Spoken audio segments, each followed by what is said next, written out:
Om Swastiastu, Om Awigenam Astu Namo Sidam, Om Sidirastu Tatastu Swaha, Om Anubadrah Kartawiyantu Wiswata.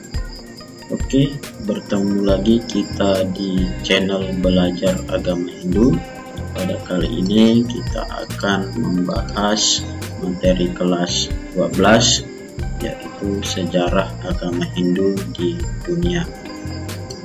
Adapun tujuan pembelajaran kita pada pertemuan kali ini yaitu adalah kebudayaan prasejarah, kemudian yang kedua itu adalah sejarah agama Hindu di dunia. Oke, sebelum kita lanjut kepada video pembelajaran, bagi yang belum subscribe channel ini silahkan subscribe untuk perkembangan channel ini, dan yang sudah subscribe saya ucapkan banyak terima kasih. Oke, kita lanjut saja. Yang pertama kita bahas itu adalah sama prasejarah. Pra itu artinya adalah sebelum. Jadi prasejarah itu adalah zaman di mana manusia belum mengenal yang namanya tulisan. Jadi zaman prasejarah itu adalah sebelum manusia mengenal tulisan.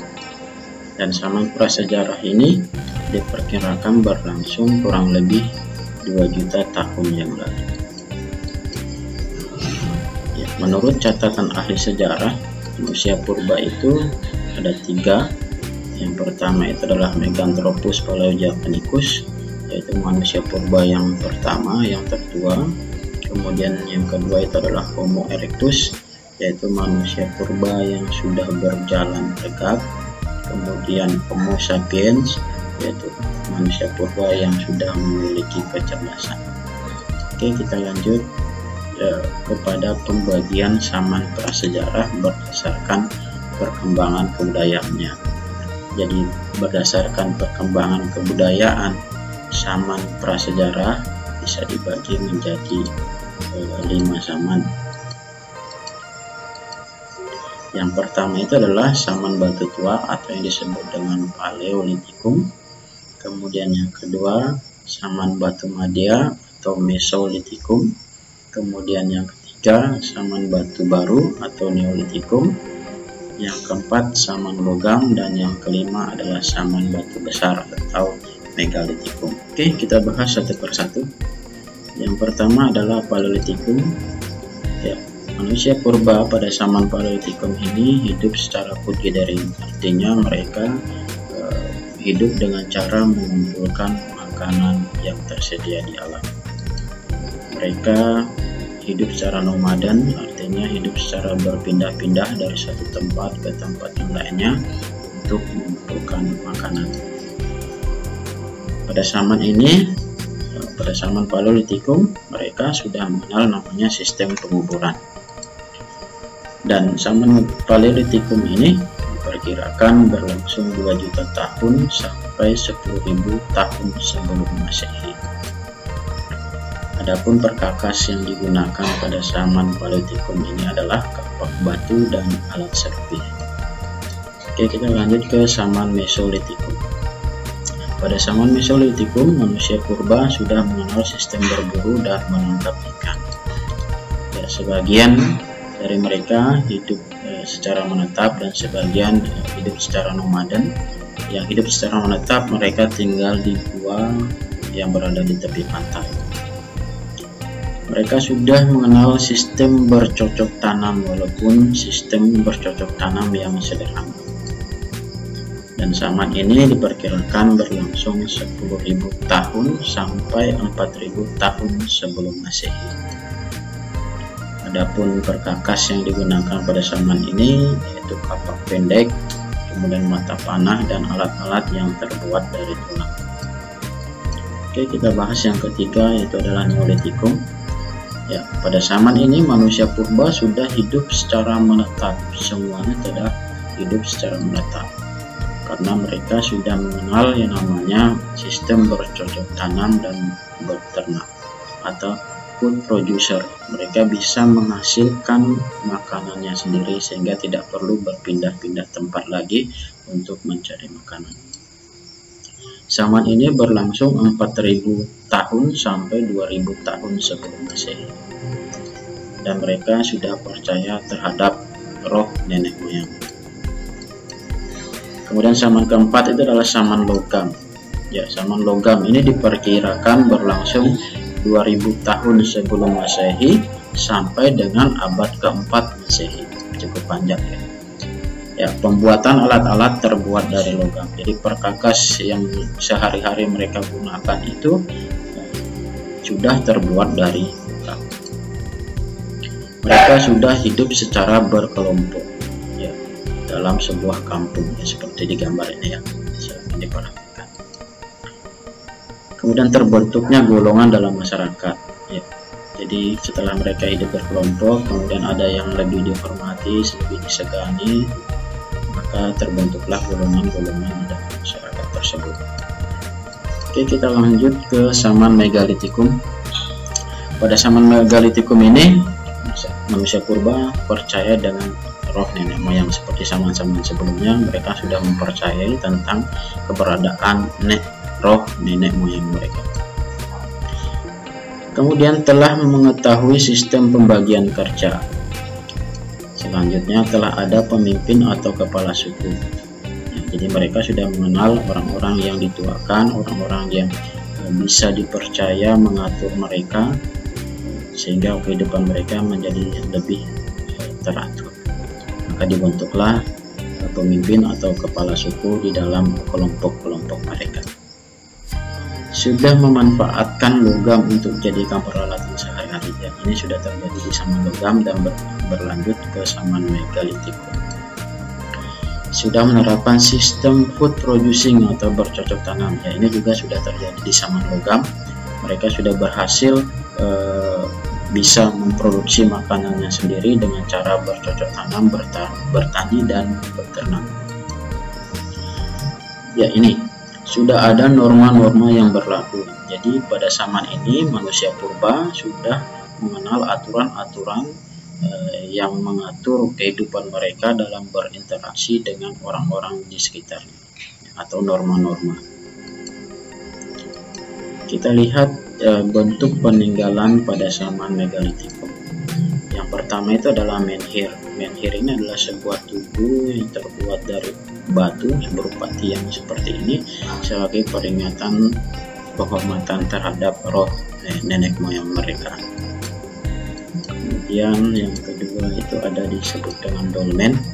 Dolmen ini seperti ini, seperti batu yang menyerupai meja dan merupakan tempat mereka meletakkan sesajen untuk menyembah atau menghormati roh nenek moyang mereka.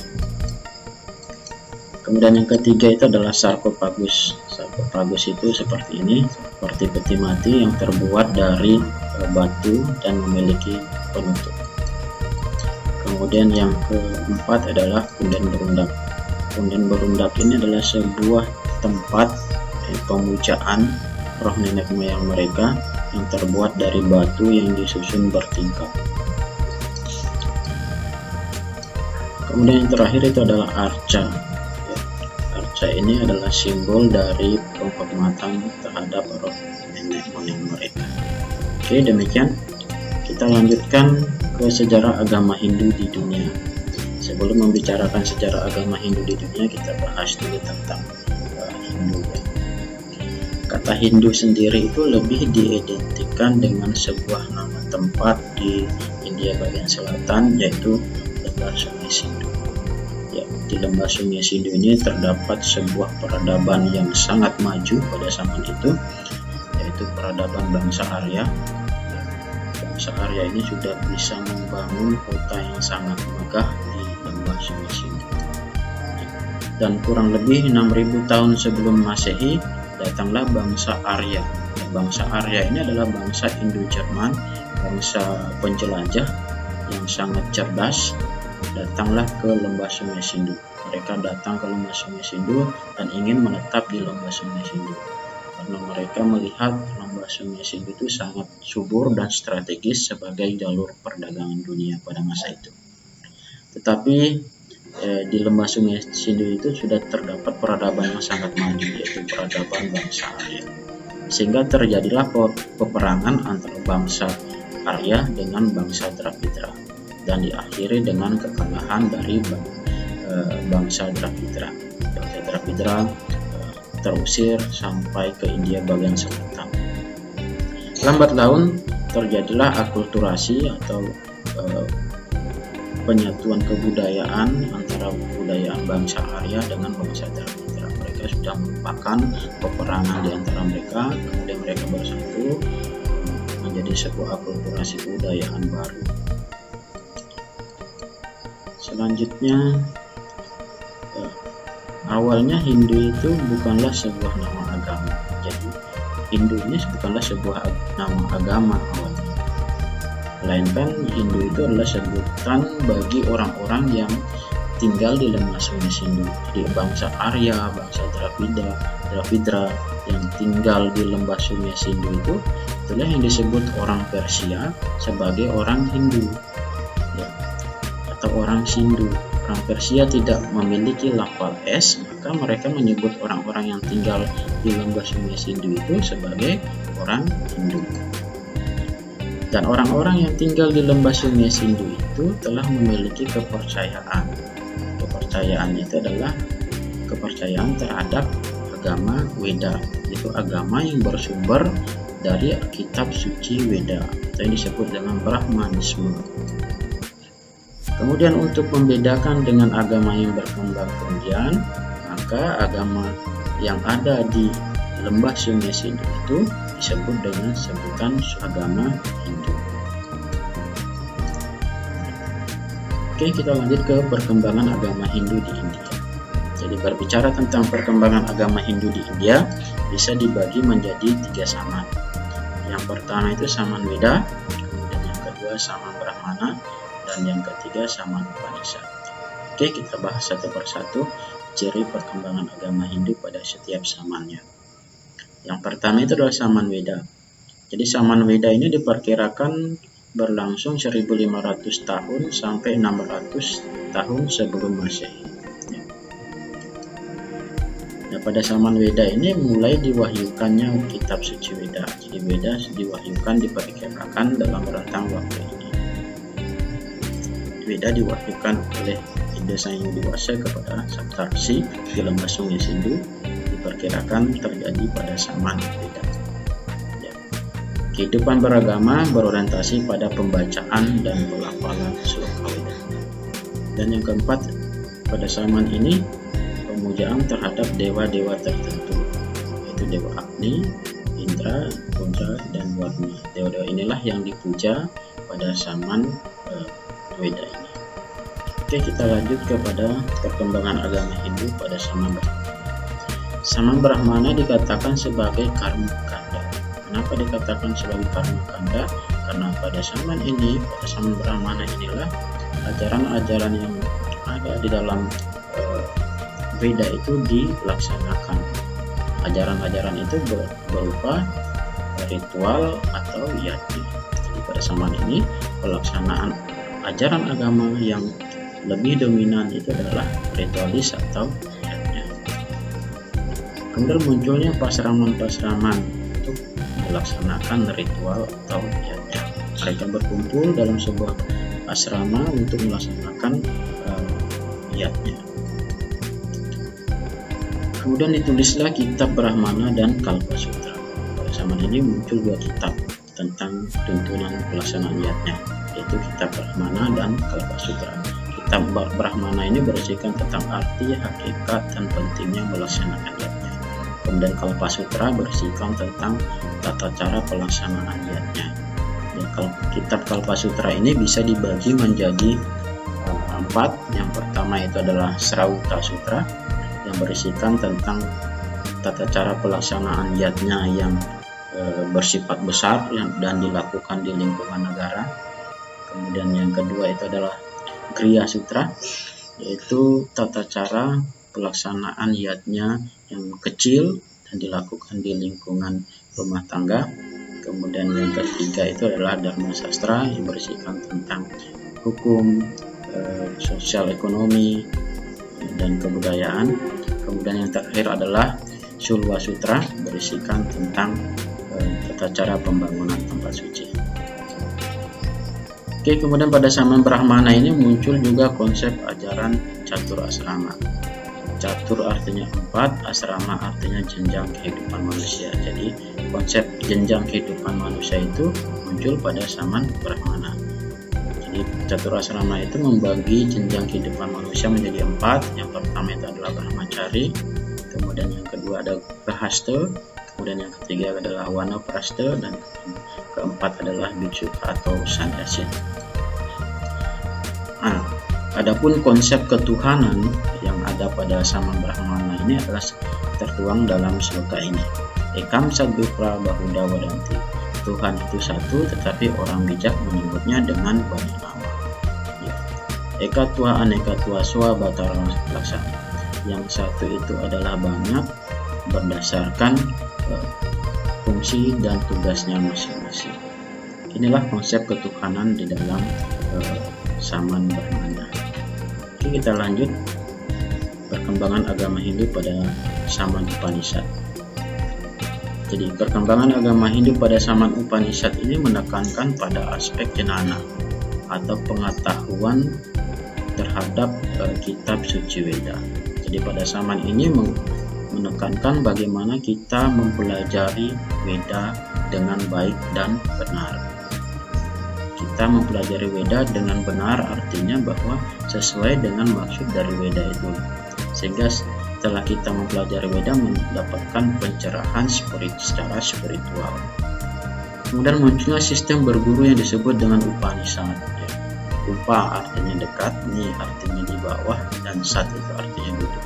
Jadi Upanishad itu adalah duduk di bawah kaki guru untuk mendengarkan guru-guru tersebut menceritakan tentang isi daripada kitab Weda.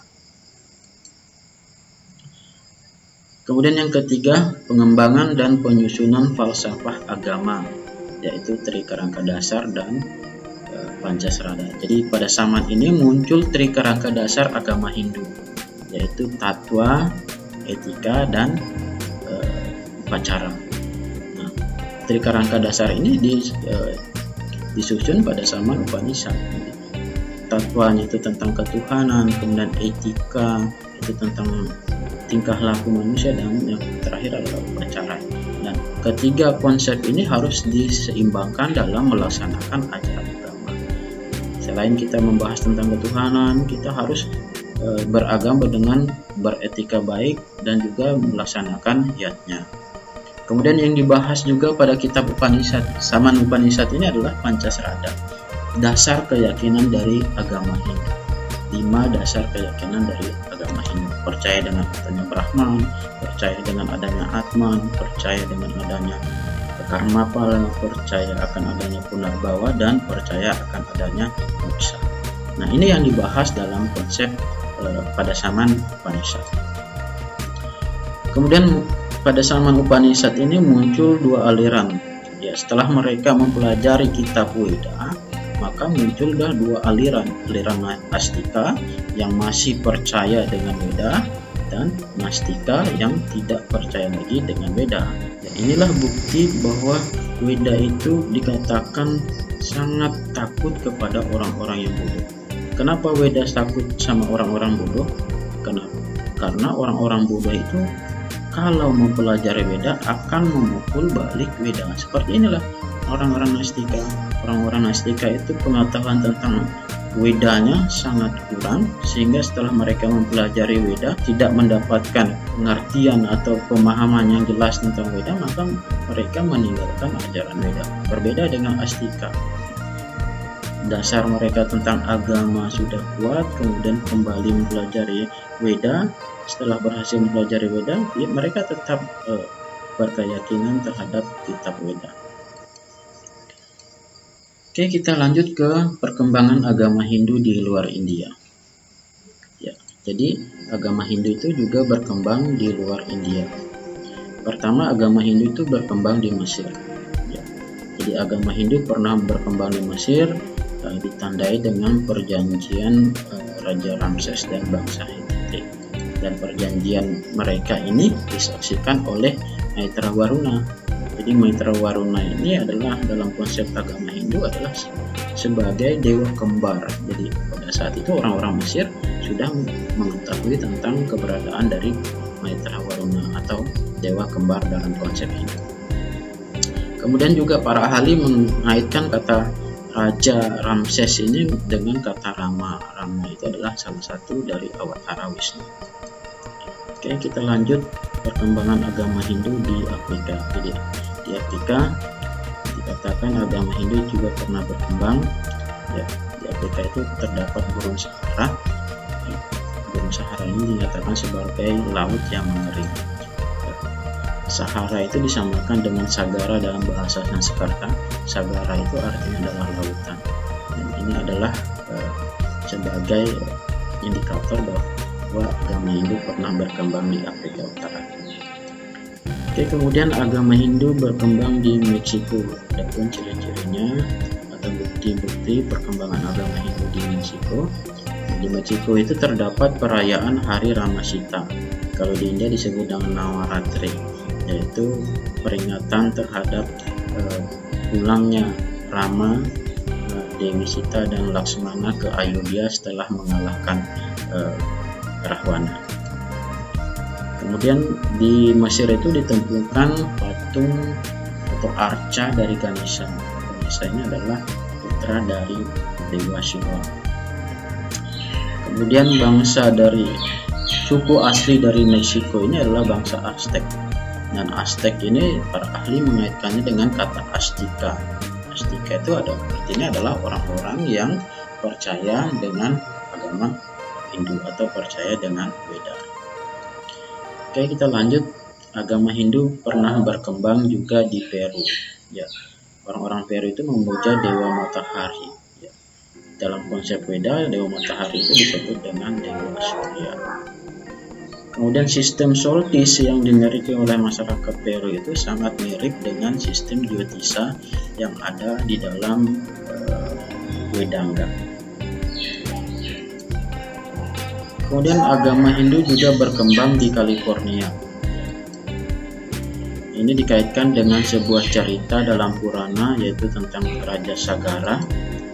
Kemudian California sendiri dikaitkan dengan sebuah tempat yang ada diceritakan dalam Purana, itu adalah Kapila Aranyaka. Kapila ini adalah nama seorang resi dan Aranyaka ini adalah hutan di mana tempat resi Kapila melakukan samadhi atau tapa.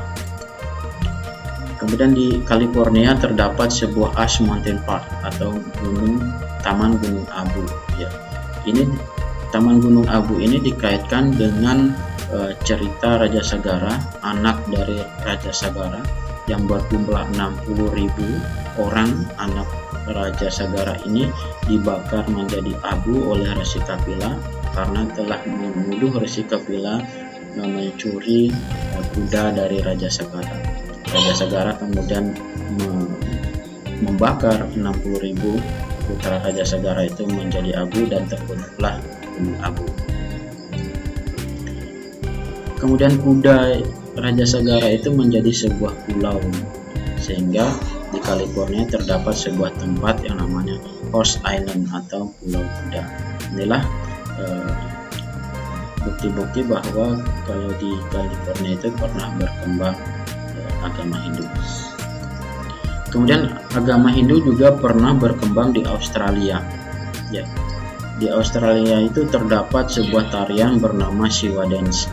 Shiva Dance artinya adalah tarian Shiva atau lebih kita kenal dengan istilah Shiva Nataraja.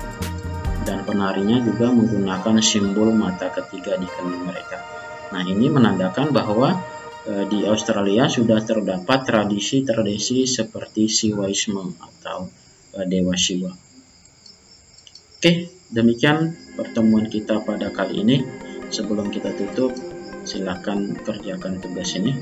Ada 3 nomor tugasnya. Yang pertama, jelaskan pembagian kebudayaan sama prasejarah. Kemudian yang kedua, jelaskan perkembangan agama Hindu di India. Dan yang ketiga, jelaskan perkembangan agama Hindu di luar India. Oke, demikian pertemuan kita pada video kali ini. Mudah-mudahan bermanfaat. Kurang dan lebihnya mohon dimaafkan. Jika ada pertanyaan, silakan tulis di kolom komentar. Oke, Bapak akhiri dengan para Mas Santi. Om Shanti Shanti.